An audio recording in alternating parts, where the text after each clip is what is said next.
What up, y'all? It's the real Remy Red, and I want to talk to you today about traveling. In my day-to-day work, I have traveled a lot over the past couple weeks. When I say traveling, many of you think about going on a plane, but I'm talking about driving in a car across state lines.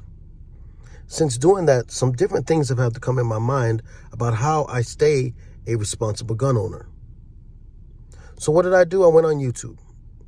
I used YouTube to start studying each state that I was traveling in with the understanding that all the laws in every state are different. So I started researching, looking at videos. I also use an app for my self-defense insurance called USCCA, which allows me to know what my CCW covers and each state's laws. I think it's important that we think about that, where we're traveling and what we're going to be required of to be a responsible gun owner. Just something to think about.